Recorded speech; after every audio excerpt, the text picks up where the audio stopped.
রাজনৈতিক প্রতিহিংসার শিকার হয়ে দীর্ঘ সময় ধরে দেশের বাইরে অবস্থান করছেন বাংলাদেশ জাতীয়তাবাদী দল বিএনপির ভারপ্রাপ্ত চেয়ারম্যান তারেক রহমান। গত আগস্টে ছাত্র জনতার ঐতিহাসিক অভ্যুত্থানের পর থেকে এই রাজনীতিবিদ দেশে ফিরবেন বলে গুঞ্জন শোনা যাচ্ছে। তবে এ বিষয়ে পরিষ্কার কোনো বার্তা পাওয়া যায়নি। এবার দেশের বাইরে থাকা তারেক রহমানকে বঙ্গভবনে আমন্ত্রণ জানালেন রাষ্ট্রপতি মোহাম্মদ শাহাবুদ্দিন। মহান বিজয় দিবসে বঙ্গভবনে রাষ্ট্রপতির সংবর্ধনা অনুষ্ঠানে তারেক রহমানের পাশাপাশি আমন্ত্রণ জানানো হয়েছে বিএনপির চেয়ারপারসন বেগম খালেদা জিয়াকে। বুধবার রাতে রাজধানীর গুলশানে বিএনপি চেয়ারপারসনের রাজনৈতিক কার্যালয়ে রাষ্ট্রপতির পক্ষে এই আমন্ত্রণ পত্র পৌঁছে দেন রাষ্ট্রপতির সামরিক সচিব মেজর জেনারেল মোহাম্মদ আদিল চৌধুরী। বিষয়টি দেশের রাজনীতিতে আলোচনার জন্ম দিয়েছে।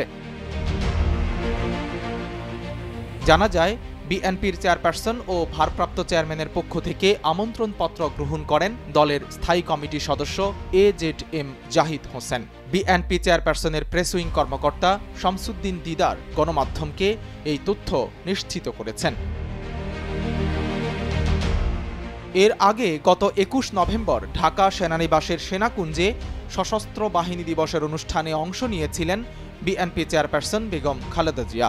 সশস্ত্র বাহিনীর অনুষ্ঠানে সাবেক প্রধানমন্ত্রী খালেদা জিয়াকে সেনাবাহিনীর প্রধান জেনারেল ওয়াকারুজ্জামান, নৌবাহিনীর প্রধান অ্যাডমিরাল মোহাম্মদ নাজমুল হাসান এবং বিমান বাহিনীর প্রধান air chief marshal Hasan Mahmud Khan অভ্যর্থনা জানান। সেই সময় প্রধান উপদেষ্টা ডক্টর মোহাম্মদ ইউনুসের সঙ্গে খালেদা জিয়ার আন্তরিক কুশল বিনিময় রাজনীতিতে স্বস্তি এনে দিয়েছিল। এর আগে সবশেষ ২০১২ সালে সশস্ত্র বাহিনী দিবসের অনুষ্ঠানে যোগ দিয়েছিলেন খালেদা জিয়া, তাই বিষয়টি আলোচনার জন্ম দেয়। এবার খালেদা জিয়া ও তারেক রহমানকে রাষ্ট্রপতির আমন্ত্রণ রাজনীতিতে অন্যরকম এক আবহ নিয়ে এসেছে। রাষ্ট্রপতির আমন্ত্রণ নিয়ে জানতে চাইলে ডাক্তার AZM জাহিদ হোসেন বলেন, মহান বিজয় দিবস উপলক্ষে রাষ্ট্রপতির সংবর্ধনা অনুষ্ঠানে সাবেক প্রধানমন্ত্রী ও বিএনপি চেয়ারপারসন বেগম খালেদা জিয়া এবং বিএনপির ভারপ্রাপ্ত চেয়ারম্যান তারেক রহমানকে আমন্ত্রণ জানানো হয়েছে।